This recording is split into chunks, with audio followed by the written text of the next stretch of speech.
tal? Muy buenas noches, bienvenidos a este especial de Agenda 100 días en CNN. Especial decimos porque hoy, claro, estamos a solo horas de la primera cuenta pública del segundo gobierno de Michelle Bachelet en este 21 de mayo que se acerca con muchísimas expectativas. Y por lo tanto es un buen momento para revisar cómo va esta agenda de los 100 primeros días y también cómo caminan las reformas estructurales que ya han sido enviadas al Congreso, algunas de ellas y otras tomadas de manera ya ejecutiva porque no requerían de proyectos de ley. Veamos nuestra ya famosa gráfica A ver. con cómo van las 50 medidas. El otro día en la entrevista a la tercera presidenta Bachelet habló de 56 medidas, pero bueno, Sí, nosotros le hacemos caso a está su programa de diciendo gobierno, que dice 50. A la Biblia, aquella. Al contrato solemne. O el mamotreto, como decía en campaña. Bueno, vamos a ver. 29 de 50, 58% cumplidos, se están cumpliendo ahora a ritmo acelerado. Hay 5 nuevas medidas cumplidas. Mónica, la puesta en marcha del programa Más Sonrisas para Chile, que atenderá a 400.000 mujeres. La entrega de la Agenda de Productividad e Innovación y Crecimiento Económico con recursos por $1.500 millones para los próximos 4 años. El anuncio de las 30 comunas en que se llevará a cabo el plan de construcción de parques y áreas verdes. La entrega de los detalles del plan de ciclovías con más de 100 kilómetros. Y el envío al Congreso del proyecto de ley para la reforma educacional, que de hecho es la medida número 1 de las que están comprometidas y va a ser también tema de discusión y de debate en el día de hoy. Quedan 29 días entonces. Así es. O sea, ya. Y presentemos entonces a nuestros invitados rápidamente. Gonzalo Miller, muchísimas gracias por estar con nosotros, académicos de la Universidad del Desarrollo, analista, panelista, en fin, columnista, todos los listas que se pueden imaginar. Cristóbal Aninat, consultor de Congress Watch, también nos acompaña en el día de hoy. Buenas noches. Y Francisco Figueroa, director de la Fundación Nodo 21, ex vicepresidente de la FECH, viene en camino. Llega en cualquier minuto y se incorpora nomás aquí a la defensa. Obviamente. A ver, empecemos primero por, en términos generales, qué pasa en este 21 de mayo. ¿Qué dirían ustedes que se juega Michelle Bachelet en este 21 de mayo? ¿Qué importancia tiene este 21 de mayo? Bueno, un gobierno que ha partido de manera distinta, donde, como estaban revisando recién en la gráfica, ¿no es cierto?, hay como 100 días clave donde se inicia con mucha fuerza, se inicia con muchas medidas, con muchos anuncios, y obviamente que el 21 de mayo va a ser, y de alguna manera se está orientando hacia eso, que está bien, tiene que ver con la rendición de cuentas, pero al final se traduce un poco como en un checklist, así como hay un montón de cosas que tienen que darse por iniciadas para poder ser rendidas también el 21 de mayo y que finalmente también se van a rendir, entiendo, hacia el final de los 100 días. Normalmente este debiera ser un 21 de mayo, primero de su gobierno, de su segundo gobierno, bastante relajado, porque lo que los chilenos esperan en ese primer 21 de mayo de un gobierno es que se les relate un poco hacia dónde va, cuál es la intención del gobierno, cómo se van a implementar las cosas.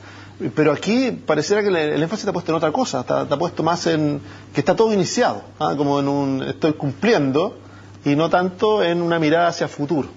Cristóbal, ¿debería ser un checklist, una lista de supermercado, como dicen algunos, o más bien poner un par de grandes temas y dirigirse hacia allá? ¿Cómo debería armarse este discurso del 21 de mayo? Creo que va a ser más que nada darle un sentido a lo que viene y a lo que has estado haciendo. El programa de gobierno que se presentó, que aquí se ha conversado mucho, que es como la Biblia, critican algunos, realmente presenta una visión coherente de lo que el gobierno quiere hacer, pero hasta el momento yo creo que no ha sido bien explicado. Por lo tanto, y se han hecho muchas cosas para poder llegar al 21 de mayo de una manera novedosa en relación a los años anteriores, en que no solamente se va a llegar a explicar lo que se va a hacer, sino que ya se ha hecho mucho y de cosas muy fundamentales.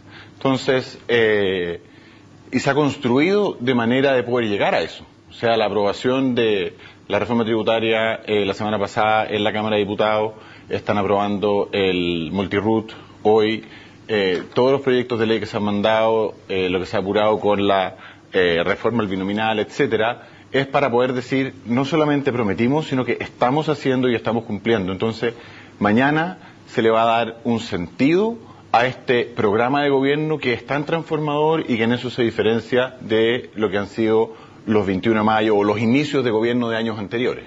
Ahora, ¿qué pasa con el tema del famoso tono? Desde la oposición se ha criticado mucho la falta de diálogo y también un tono que ellos consideran prepotente. En algún momento vino la retroexcavadora, la aplanadora.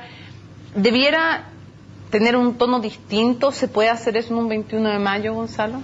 Sí, yo creo que una buena señal. Hemos visto señales importantes respecto a eso. Por ejemplo, el propio presidente Sebastián Piñera, de acuerdo, cuando en uno, me parece que en el último, ¿El tercero pide perdón? Pide perdón y provocó un cambio de clima importante. políticos. También había un clima bastante crispado que atenta naturalmente contra el debate democrático, atenta contra poder avanzar o sentir de que una reforma no se impone, sino que de alguna manera se construye entre todos. Yo creo que obviamente el 21 de mayo te da esa tribuna y te da esa sensación porque también es uno de los pocos instantes republicanos donde todos están juntos, esa cosa física que al final también es relevante. Gobierno y oposición están compartiendo ahí, se produce, a pesar de que es la figura central, la presidenta en este caso, ¿no es cierto?, Bachelet es la figura central, se produce ese pequeño diálogo y se dan esas señales. Yo creo que es una oportunidad. Para ser justo, no es ella la que ha estado del lado de la crispación. Ella, de hecho, inició su gobierno hablando de diálogo. Han sido más sus ministros. Los ministros que además han tenido la labor de empujar la reforma han elegido un tono que quizá no ha favorecido ese diálogo y no ha favorecido una construcción más consensuada, sino que al revés han elegido la lógica más del debate y de plantear entre blanco y negro, entre los que están a favor y los que están en contra. Y eso ha provocado una reacción que hemos visto, por ejemplo, en el caso de la reforma tributaria, ha crispado el ánimo y que se ha traducido en una mala percepción, algo que partió como con una mayoría muy fuerte a favor, se ha ido equilibrando y hoy día hay casi un empate entre quienes están a favor y quienes están en contra. Cristóbal, ¿debería haber algo explícito en torno al tono del debate político? Un llamado sea a un mayor consenso, una mayor moderación. ¿Debería ser explícito ese tema que está en el ambiente de la presidenta Bachelet? Sí, yo creo que la presidenta Bachelet mañana va a tener un tono muy conciliador, pero más que conciliador, un tono de liderazgo hacia presentar un programa de gobierno que a ojos del gobierno, por supuesto, es de todo sentido, que se siente que tiene un apoyo mayoritario y por lo tanto de sumarse a estas transformaciones que todo el país quiere y no planteado en un ambiente o tono de confrontación. Y en ese sentido es importante recalcar que en estos 60 o 70 días de gobierno que se lleva, Bachelet ha mantenido siempre un tono muy conciliador. El ministro del Interior también ha mantenido un tono conciliador y dialogante, invitando a dialogar. Y el ministro de Educación incluso ha sido criticado por ser tan dialogante y recibir a tantos grupos distintos y dejarlos felices a todos. El ministro de Hacienda es el que ha llevado esta labor tal vez más ingrata de no querer que la reforma tributaria se entrampe y por lo tanto ha tenido y se ha generado este ambiente tal vez de crispación al que alude Gonzalo. Pero plantear de que el gobierno completo ha estado en un ánimo de crispación o generando un ánimo confrontacional, yo creo que no se ajusta mucho a lo que han sido los hechos. Y los partidos, los parlamentarios, presidentes de partidos de ambos lados, no digamos que han estado en un ambiente precisamente de gran conciliación, han estado marcando claramente sus puntos y con frases bastante fuertes de ambos lados, ¿no? Sí, yo creo que en eso el gobierno tiene una responsabilidad importante en el tono.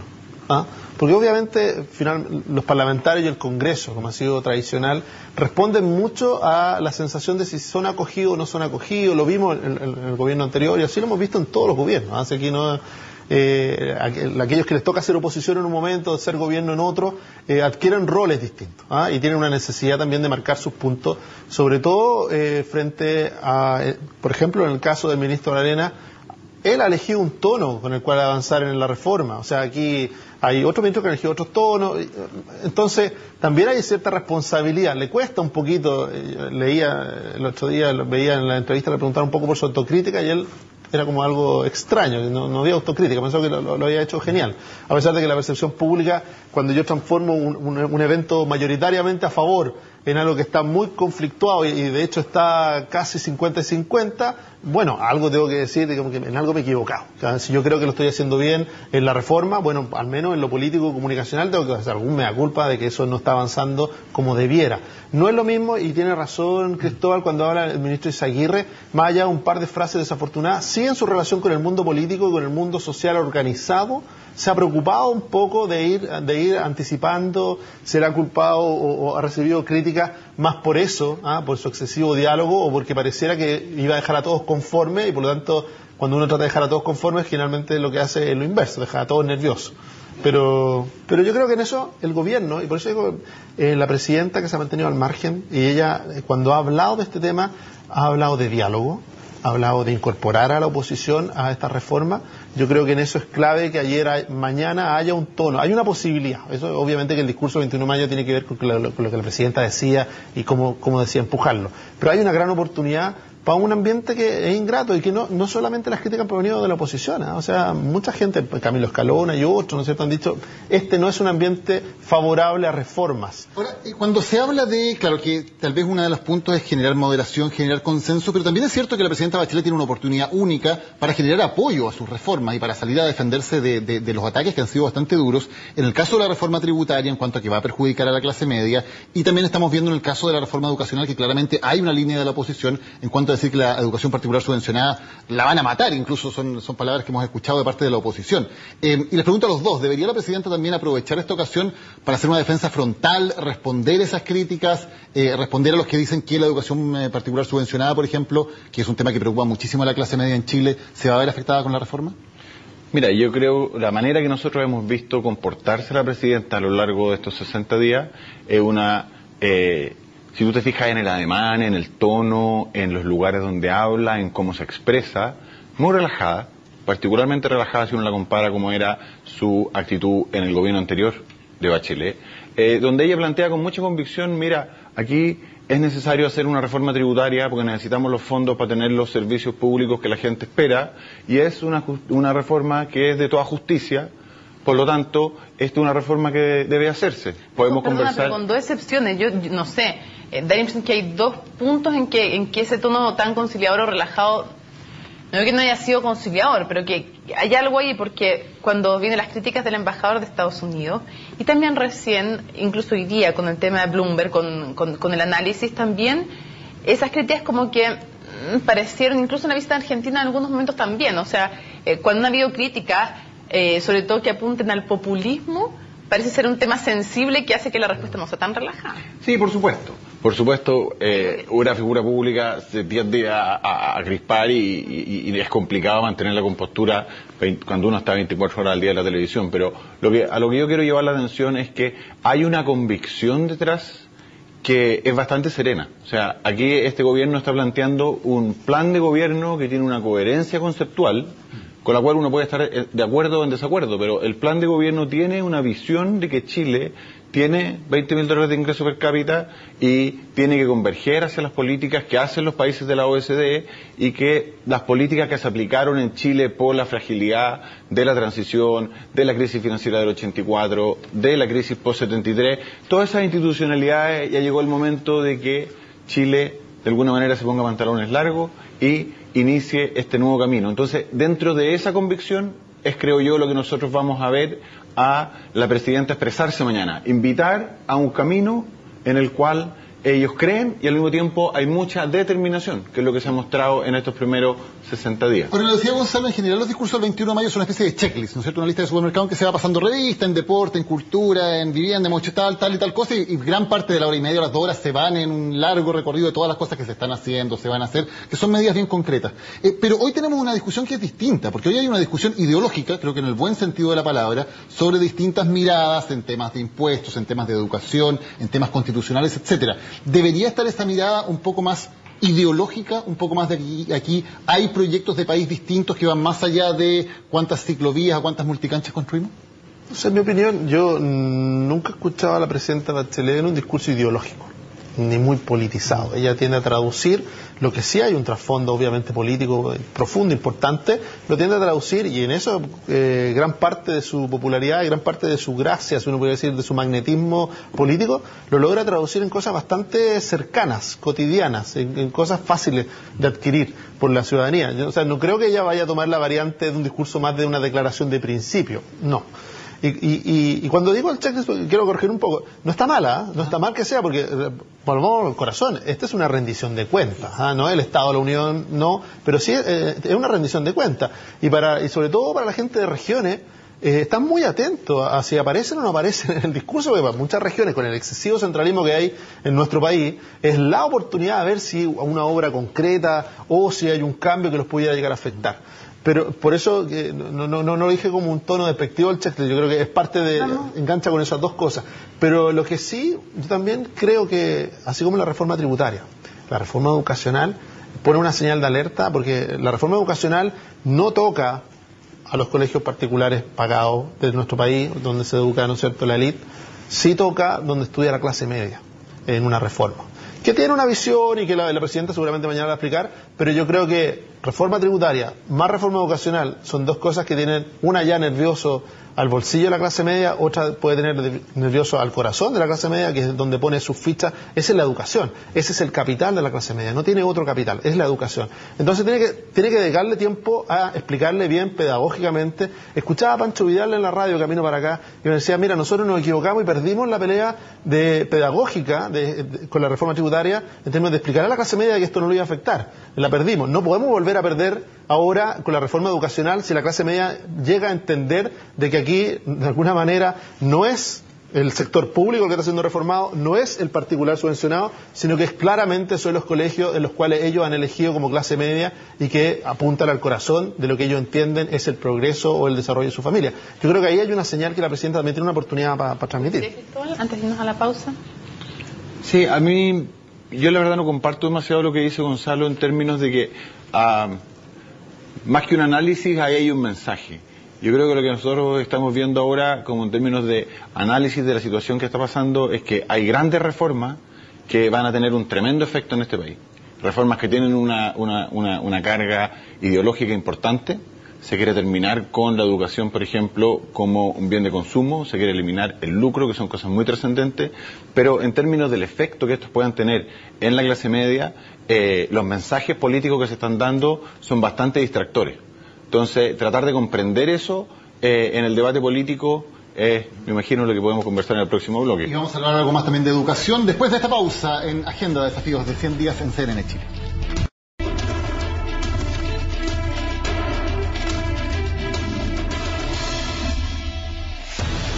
Continuamos en Agenda Desafíos a 100 días y damos la bienvenida a Francisco Figueroa, director de la Fundación Nodo 21, pero además recordemos que fue vicepresidente de la FECH y también candidato a diputado por la izquierda autónoma. Bienvenido, Francisco. Gracias por la invitación. A ver, habíamos dejado ya un tema que es súper interesante, hablar de educación, pero antes de entrar a lo concreto, hay un tema que es genérico y que tiene que ver cómo se siente afectada la clase media con esta reforma que en su primera parte pone, por ejemplo, final de selección, final copago, todo esto con fondos públicos, no toca a los privados.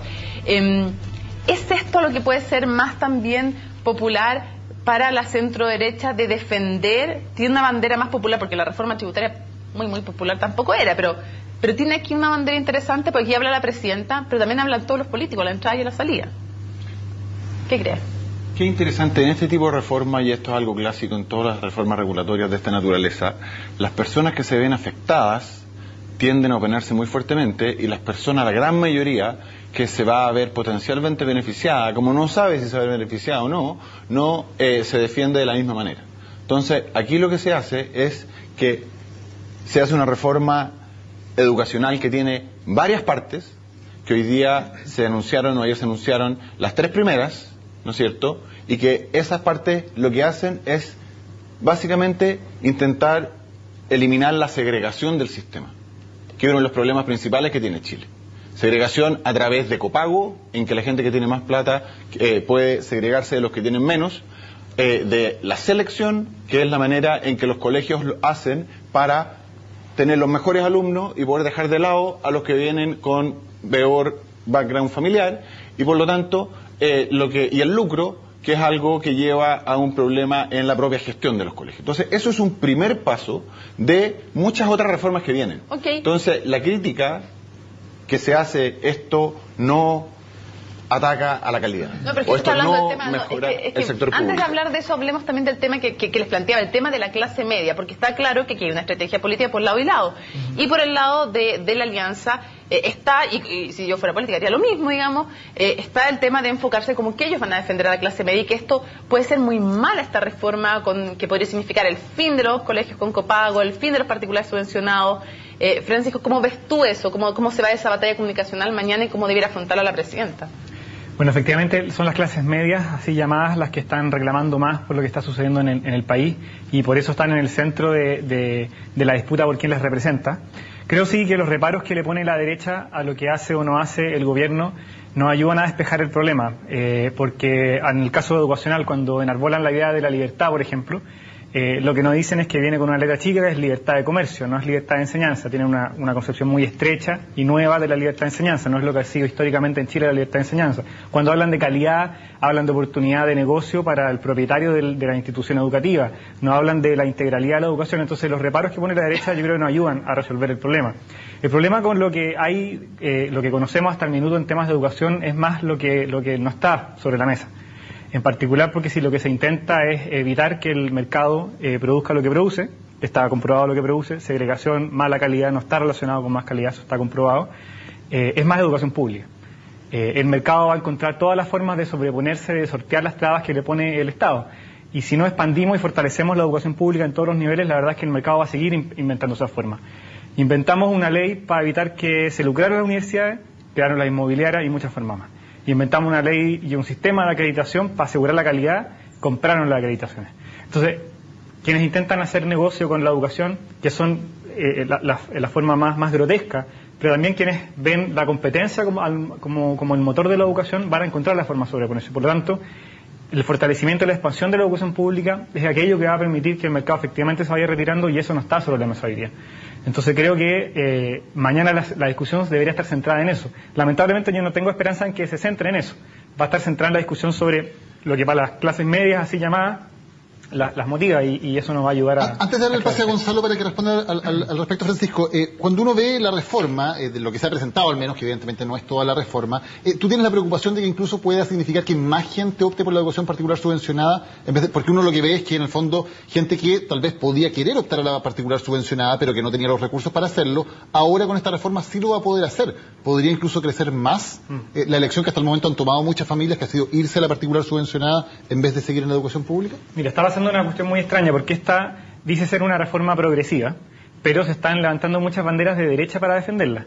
La libertad de las familias, porque como sabe el gobierno que la derecha es la que ronca más fuerte a la hora de criticar, no porque represente necesariamente el sentir de más familias, sino que porque controlan medios de comunicación, partidos políticos, etcétera, se agarran de las ideas de la derecha para dar las vueltas, y se terminan elaborando principios de derecha, ¿ya? Acá lo que se está haciendo, finalmente, en parte, es pasar incentivos a la competencia con vouchers estatales a las familias. Y eso es un problema porque eso es una forma de regulación del mercado, no es menos mercado. Entonces, cuando el ministro habla de desmantelar el mercado, parece ser un discurso que no se condice con las políticas que están empujando. ¿Gonzalo? ¿Sabes qué? Como oportunidad de discusión, claramente lo que vimos ayer poco tiene de educación y mucho tiene que ver con una reforma regulatoria de un mercado. Basta escuchar lo que dijo Cristóbal, lo que dice, que la manera como nos estamos refiriendo a este tema, claramente estamos hablando de como que fuera una reforma o cualquier mercado. Resulta que es la educación. Y respecto a la pregunta, ¿por qué la clase media se pone nerviosa o no se pone nerviosa cuando se habla de regular o de cambiar la educación particular subvencionada? Primero, porque la educación particular subvencionada la eligió. No está obligado a estar ahí. Es una opción. Hay una conducta. Por supuesto, de que la clase media está por eso, como dice la segunda con una entrevista a 6 personas. No lo digo por lo que está en el supuesto, ni tampoco soy tan categórico para afirmar de que lo que yo afirme es lo único válido, sino que estoy diciendo, hay una cosa de conducta. Hay 1.200.000 familias que tienen a sus hijos ahí.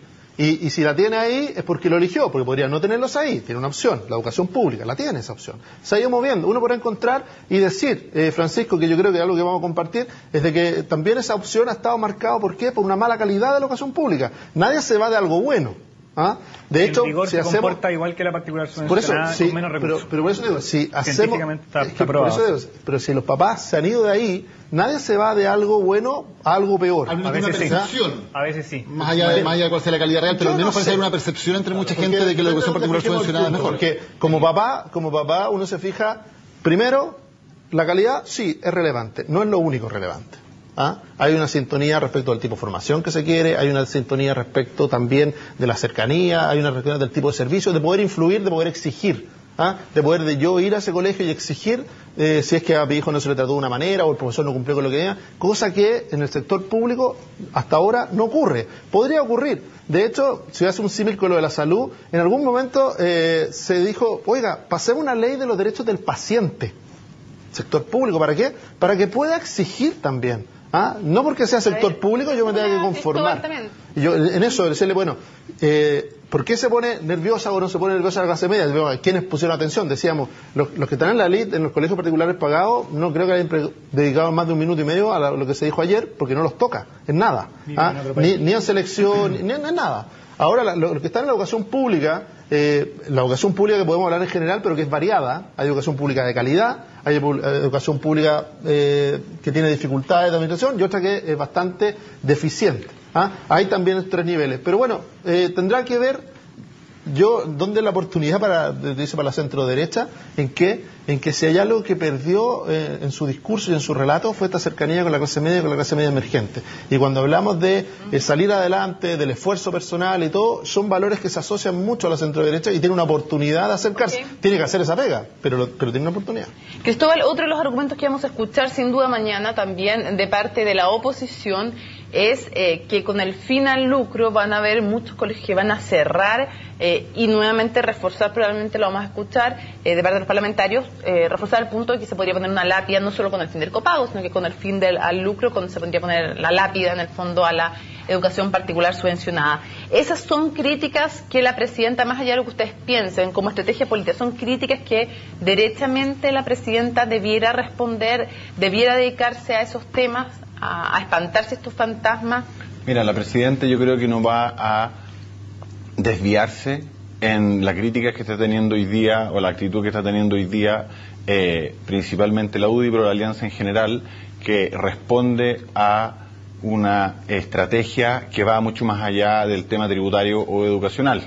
Tiene más que ver con la situación en que se encuentra la coalición. Pero antes de entrar en eso, me gustaría aclarar una cosa. Para poder conversar de un tema como el de la educación, que es un sistema extremadamente complejo, si es que lo hacemos con eslogans, la gente no puede entender y nos pasamos en dimes y diretes. Aquí el sistema educacional chileno es un sistema mixto en que el 5% de los colegios aproximadamente son colegios particulares pagados, a los que va la élite y a los que no les afecta en nada esta reforma. El 95% de la población va a colegios que viven del voucher del Estado, colegios que son o municipales o particulares subvencionados. De esta reforma que se presentó ahora tiene que ver con los particulares subvencionados en cuanto al lucro y al copago y a la selección en cuanto a los otros colegios. Y cuando estamos hablando del particular subvencionado con lucro, o sea, del particular subvencionado hay un 30% que no lucra, ¿ya? Que son fundaciones. De ese 70% que nos queda de los que lucran, son el 80% son colegios pequeños que no tienen fin de lucro, o sea, pequeños en cuanto a que son un grupo de profesores que se pusieron de acuerdo, formaron el colegio de manera de poder tener un proyecto educativo y no tienen gran lucro. Y hay un pequeño grupo de empresarios que tienen lucro, que tienen grandes cadenas de colegio, etcétera. Muchos de ellos son empresarios que le han dedicado la vida a la educación, como Bosch, por ejemplo, expresidente de CONACEP, que es hijo de padres educadores y que luego con el tiempo él fue un empresario más exitoso en la educación, que son empresarios que van a seguir en la educación. Entonces, si nosotros aclaramos un poco a qué es lo que va esta reforma, va a que no se pueda segregar a los alumnos. Mucho se habla de poder elegir. Son temas distintos. No son distintos. Un tema del lucro.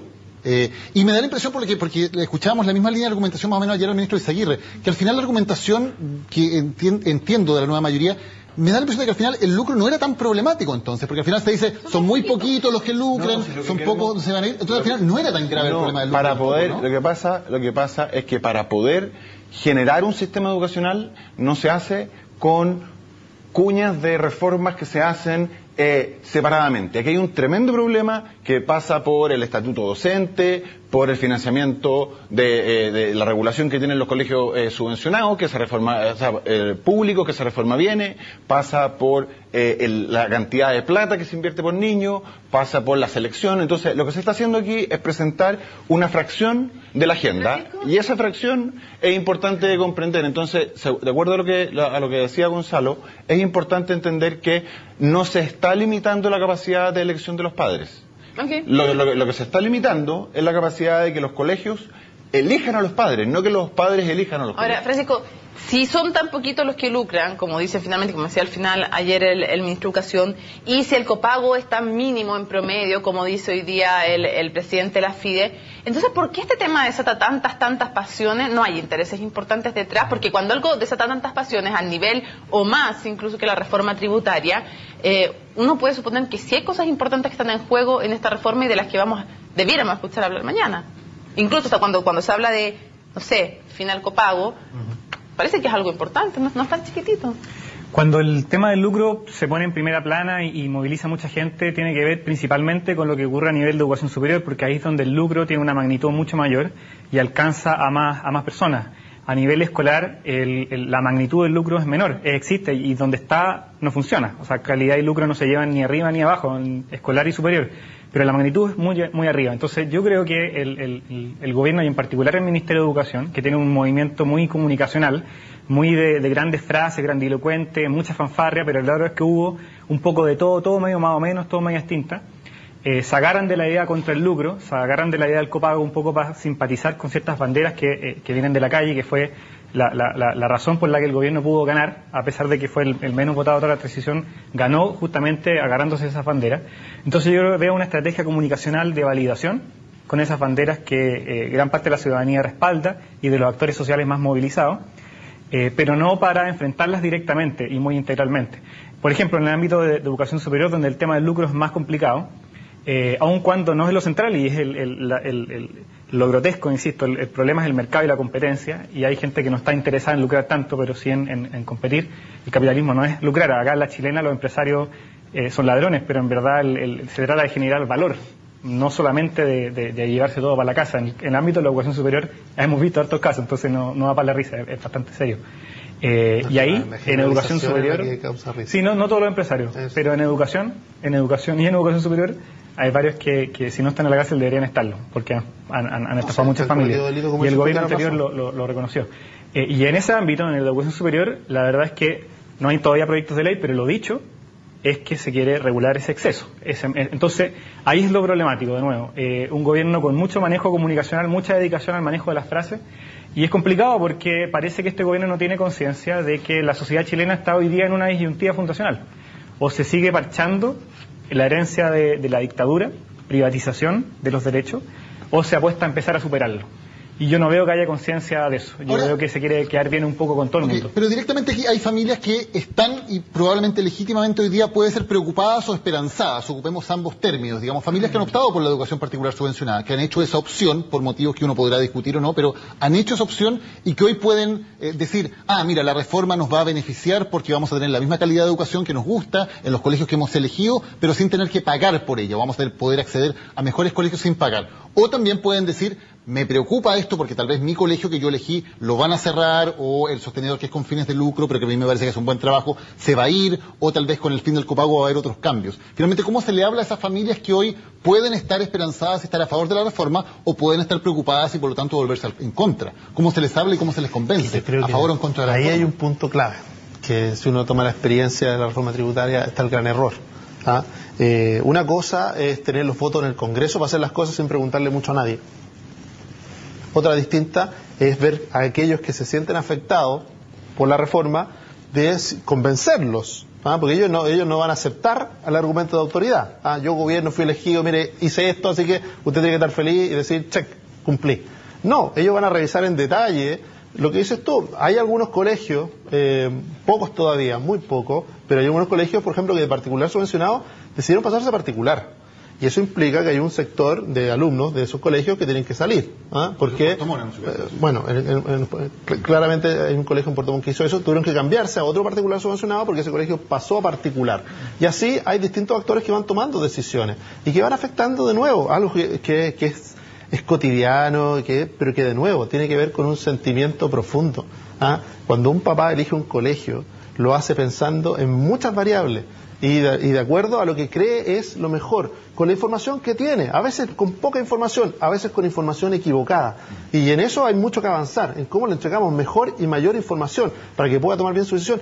Pero no podemos asumir de que ese papá lo que está haciendo es una frivolidad, que está buscando un colegio con un nombre inglés o con una insignia más bonita y que no le preocupa ni el futuro de su hijo, si finalmente es en eso en lo que está invirtiendo, no solo los recursos, que hay un esfuerzo detrás. Cuando se dice, oye, pero si paga solo 17.000 pesos, cuidado, cuidado, que para muchas familias pagar 17.000 pesos por cada hijo significa un esfuerzo importante donde tiene una expectativa también. Hay que ver que esa expectativa y esa promesa que se le hace cuando le dice el Estado le garantiza provisión mixta, dices tú. Cuando el Estado garantiza provisión mixta y deja que los privados lo hagan, tiene que garantizarle calidad, al igual que el público.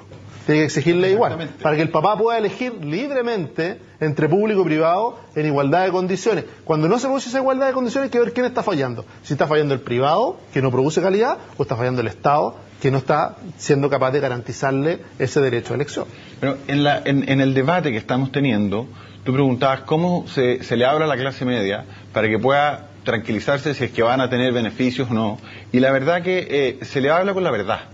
Aquí recién empieza este debate educacional y se ha planteado ya que esta reforma que se plantea va a acabar con la educación particular subvencionada. Todos lo hemos escuchado. No puede ser más lejos de la realidad. Que se va a acabar con los colegios religiosos porque no van a poder elegir por la selección, no van a poder tener sus propios programas educativos, digamos. Entonces, esos son cosas que no son verdad. Simplemente son eslogans para meterle miedo a la ciudadanía y transformar un proyecto que está dirigido de otra manera y con otro foco. Entonces, lo importante es que para este debate se va a aclarar no mañana, sino que se va a aclarar a medida que se tramite en el Congreso, planteando los temas como efectivamente son. Y yo creo que eso es lo que va a hacer el gobierno. ¿Debería haber, por ejemplo, una subvención que sea mayor para los colegios públicos o un financiamiento basal distinto para los colegios públicos que para los colegios subvencionados? Porque hoy el sistema, digamos, tiene una igualdad de condiciones en términos de que hay un voucher portable y el padre decide si ese voucher lo lleva al liceo o lo lleva al colegio particular. ¿Debería seguir funcionando así, básicamente, el sistema o no? No, la respuesta yo creo que claramente no. Y es curioso ver cómo la nueva mayoría pasa a la defensiva. Empieza a decir, no, si no vamos a tocar la educación particular subvencionada, la libertad de elegir, insisto, lo que decían antes, argumentos de derecha, y al final es la derecha la que tiene todavía la iniciativa y la nueva mayoría intenta acomodarse a esos principios. Yo creo que hay que atreverse a discutir acerca de sistema mixto. La educación escolar, hasta la dictadura, era fundamentalmente pública, salvo para la élite y la minoría. Era el sistema de educación superior el caracterizado por ser mixto en términos contundentes. Sí, en términos de magnitud, desde el origen. De magnitud sí, pero no todos tenían la posibilidad de un colegio religioso. No todos los países así, en Chile, especialmente en Chile, siempre fue de provisión mixta, por el rol de la Iglesia Católica y por el rol de otras colonias. No es mitad y mitad como es ahora y no es basado en la libertad comercial. No, está bien. Con la libertad de enseñanza. Hay países como Holanda, por ejemplo. Pero estamos hablando de Chile y del caso de la nueva mayoría. Pero a partir de lo que tú es muy importante lo que significa el sistema mixto. En Holanda el 50% son colegios particulares subvencionados, sin fines de lucro, y que son considerados en los propios libros holandeses como educación pública, porque es regulada por el Estado, es provista por los privados, pero recibe. Entonces lo que te quiero decir es que la literatura indica que la provisión mixta no genera un problema de calidad ni de sentido público. La provisión mixta no es lo mismo en todos los países. Lo que aquí se entiende como provisión mixta es una educación pública esmirriada, muy debilitada, y una educación que con actividad comercial, ¿ya? No es lo mismo a lo que había antes, donde la libertad de enseñanza era un acuerdo entre la Iglesia, básicamente, y los liberales. Se metió entre medio Jaime Guzmán a defender la libertad comercial. Eso saquémoslo, ¿ya? Y hoy día lo que hay que entender, y yo creo atreverse a defender, es decirle a toda la familia y abrir un debate a nivel de sociedad que la educación pública es el espacio de realización por excelencia de la libertad de enseñanza. Es el espacio donde se encuentra un mundo distinto desde la enseñanza y en el aula. ¿Educación pública entendida como educación impartida por el Estado o financiada por el Estado? Que son dos cosas, porque financiada por el Estado entre los subvencionados también, como el modelo holandés que presentaba. Predominantemente por el Estado, y pudiendo haber instituciones privadas que se sometan a un plan nacional democráticamente deliberado. Porque ¿qué es la diferencia, por ejemplo, entre las instituciones creadas antes del 80, post-80, a nivel escolar y superior? Que no le preguntaron a nadie si querían constituirse. Se juntaron uno y dijeron, hagamos una institución con arreglo a un proyecto particular. La sociedad es la que tiene que deliberar sobre qué instituciones, de acuerdo a la contribución al interés general del país, por cierto. Un tema que tiene que ver con negociación, porque esto fue la primera patita de una... Perdón, Francisco, que se nos va... pública financiada. Sí, se nos va acabando el tiempo y hay más temas. Se habló, ayer nos decía el ministro de Educación una cosa que llamó bastante la atención, no solo nosotros, sino las redes sociales. Él dijo, estoy negociando la carrera docente, estoy negociando con los profesores. Y luego cuando le preguntábamos qué pasaba con los estudiantes, si iba a negociar también con ellos la reforma a la educación superior, dijo que no, que cómo. O sea, y después aclaró que con los profesores, si no estaban llegando a un acuerdo, igual iban a llevar adelante los cambios. El punto es cómo ven ustedes que viene esas dos patas de esta mesa, que tienen que ver con negociar con los profesores, que es un gremio súper fuerte, y con la necesidad o no de una validación frente a los estudiantes. ¿Cómo se va a hacer si negociar con uno o con otro? ¿Cómo lo ven? Yo creo que si hablamos de educación de calidad, claramente eso pasa por los profesores. No hay educación de calidad sin profesores de calidad. Y me parece muy bien que esté dialogando con el colegio de profesores, y tendrá que dialogar y tendrá que convencer y sumar a la reforma. No, es que tampoco la palabra negociar está perfecto. Si negociar no hay ningún problema. Negociar significa que yo planteo lo que yo creo, en qué pienso, y tú vas a plantear lo que tú piensas, y vamos a reconocer nuestras diferencias y vamos a ver si hay espacio para avanzar en común. Eso es negociar. Yo no me complica la palabra para nada. No es el sinónimo de hacer un negocio. Porque respecto a los estudiantes dijo inmediato que no. Pero es que hay una diferencia entre profesores y estudiantes.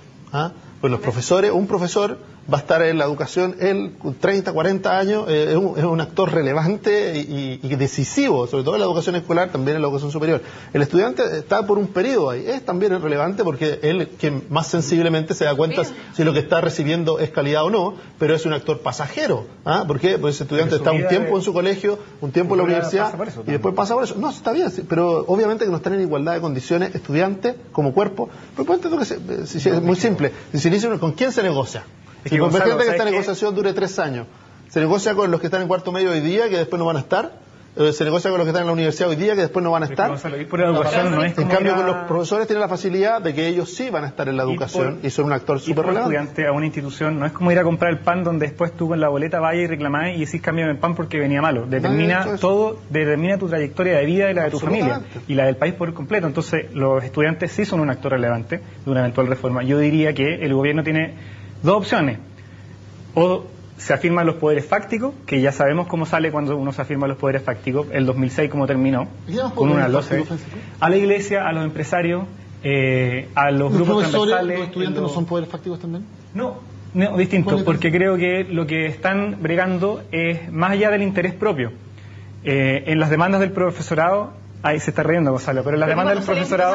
Perdón, es que cuando sale el Instituto Nacional a pedir que tiene que haber selección, no sé si están pensando en el bien del país o el propio. Sí, yo entiendo que hay dos cosas. De los estudiantes están divididos. Hay estudiantes que están en contra de la selección y hay estudiantes que están a favor de la selección. Entonces se puede hacer en los dos sentidos. Déjame terminar la idea, Gonzalo. Solo una acotación para explicarte la reacción. Una sola acotación nomás. Es decir, todos los estudiantes obviamente que velan parte por el interés general, bien, pero también en parte por el interés específico.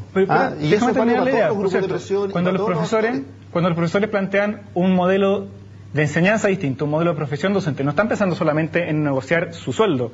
Por supuesto, eso es una demanda importante. Y cuando los estudiantes piensan en un modelo distinto, van a dejar de ser estudiantes, como tú dijiste, muy pronto. Entonces no van a ver, esta generación no va a ver las eventuales mejoras a las que podamos llegar. ¿Ya? Entonces, a eso me refiero, que se está pensando una cuestión más allá de tu interés personal. ¿Cuáles eran las opciones? Para que completes la idea. Una era apoyarse en los poderes fácticos. Sí, una era apoyarse en los poderes fácticos, y ya sabemos qué pasa con eso. Creo que se parchan las cosas. El gobierno de Michelle Bachelet anterior hizo eso.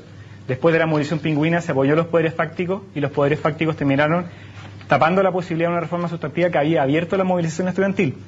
O está la posibilidad de entablar, yo creo, más acuerdos con los actores sociales de la educación, profesores, estudiantes, y de la mano de ellos constituir una mayoría social y política que va a ser la única que va a poder sobreponerse a este arreglo neoliberal. Entonces esa opción yo veo que el gobierno todavía no lo toma, y por eso veo con preocupación las declaraciones de no querer hablar con los estudiantes. A mí me parece que la palabra negociación, conversación, trabajo prelegislativo, escucha o no escucha, al final se refieren todo a lo mismo. Para gobernar hay que tener diálogo con los actores relevantes afectados. Hay que tener diálogo con los estudiantes, como se ha tenido, hay que tener diálogo con los empresarios, como se ha tenido, etcétera. Pero ese foco yo creo que nos lleva un poco de los árboles aquí nos están dejando ver el bosque, de que estamos frente a un gobierno que está actuando de una manera muy diferente a lo anterior. Y eso nos lleva al discurso mañana del 21 de mayo. O sea, este gobierno planteó un programa con las reformas más profundas al sistema desde el año 1990 que hemos visto hasta el momento. Y ese programa ganó la elección. No sabemos si es por la popularidad de la presidenta, por el programa. Según los análisis que nosotros hacemos en términos electorales, hay un apoyo mayoritario a esa visión de país. Pero lo importante es que hasta el momento, cuando los gobiernos asumen los poderes fácticos, como tú planteas, y en general los distintos actores que influyen, y hasta el momento la mayoría de la oposición, que era siempre capaz de contrarrestar las reformas al final se licuaban, no se hacían, se llegaba hasta por ahí. Y al parecer, los actores políticos de la oposición, muchos del empresariado, no se dieron cuenta que este programa venía en serio. El 1 de abril nace la reforma tributaria y los actores se dan muy por sorprendidos por la gran reforma que se hizo. Esa reforma estaba en un 95% escrita desde el programa de julio del año pasado. Entonces, volviendo a la reforma educacional, esta reforma está escrita y descrita completamente desde el año pasado. Nosotros sabemos que existen estas tres partes y luego sabemos que viene toda la inversión en mejorar la educación pública. Y ahí hay un tremendo gasto de recursos, gasto en capacitación, se va a desmunicipalizar, se van a entregar vouchers. ¿De dónde van a sacar esa plata? El punto que te estoy tratando de decir, porque no quiero polemizar en algo ideológico del voucher, no, lo que te quiero... ¿Cómo no va a ser? Lo que te no quiero, solamente ideológico. Lo que te quiero decir es que este gobierno... Está bien que sea ideológico, no, porque ideológico es una mala palabra.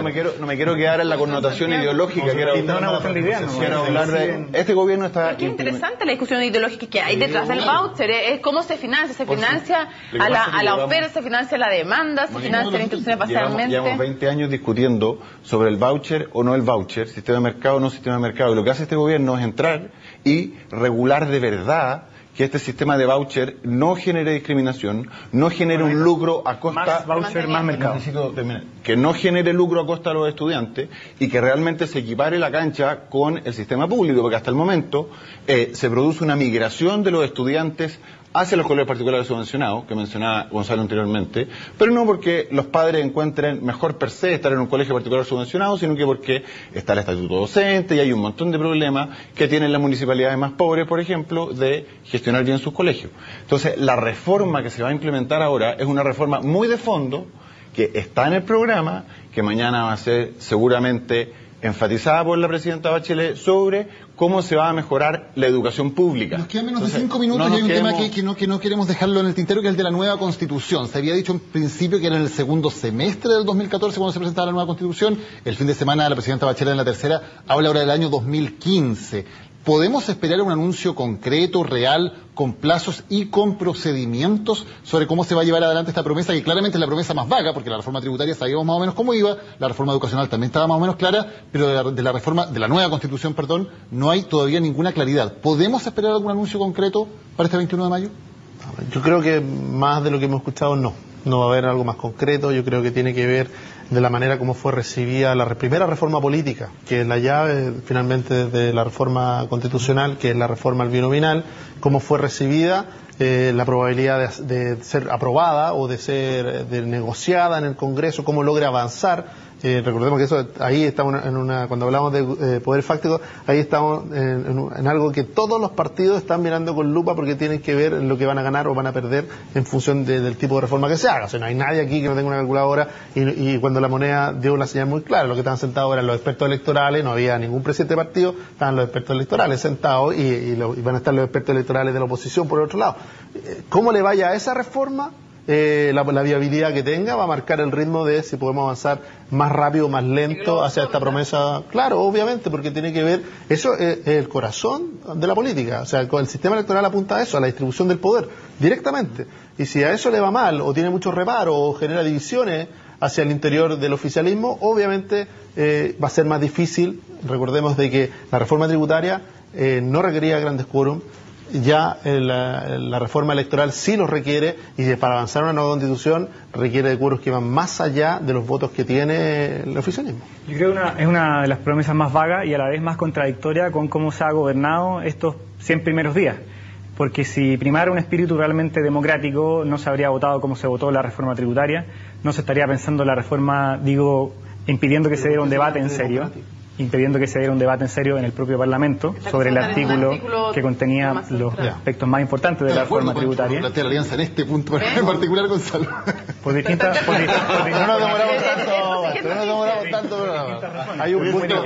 No, pero procedimentalmente tiene razón. Procedimentalmente fue un ejercicio autoritario, muy contradictorio con el discurso. Como se está pensando la reforma educacional también, se sigue pensando la cosa como un tema de responsabilidad individual y no colectiva, que saca a la educación de la democracia y la sigue dejando en el mercado. Entonces es vaga, pero es vaga porque no se quiere más democracia en lo sustantivo, creo. Y aparte de la calculadora, eso es una dinámica, pero por eso creo que es que te agrego un elemento más. ¿Cómo, entre comillas, entiéndame conmigo, cómo vender, entre comillas, que lo importante es solo el fondo y no la forma en cómo se crea una nueva constitución? Este discurso se ha instalado cada vez más en el oficialismo. Lo importante es tener una nueva constitución, no tanto como. Si tenemos a varios de los ministros que fueron partidarios de marca tu voto, asamblea constituyente, gran mayoría de la nueva mayoría diciendo eso, y ahora se nos está diciendo que no es tan importante el cómo, sino el que se tenga una nueva constitución. Sí, parece una fiesta nomás. No, yo no creo. A mí me parece que la estrategia política determina el éxito de la reforma, y aquí llegando a lo que tú decías de cómo se llevó la reforma tributaria en la Cámara, este gobierno requiere demostrar que hay intención de hacer los cambios que se están haciendo. Con eso puede mostrarle a sus bases que están cumpliendo su palabra, y con eso puede mostrarle a los poderes fácticos, como tú los llamas, de que están dispuestos a quebrar los huevos para avanzar. Y en ese sentido, lo que se ha hecho es presentar una serie de reformas, terminando con el binominal, y ya está la mesa tan recargada que entrar a una reforma constitucional hoy sería ya revolver todo de una manera muy difícil de conversar y de generar acuerdos. Recordemos, estas son todas reformas específicas. La reforma constitucional es una reforma de cómo nosotros nos entendemos y nos relacionamos como ciudadanos.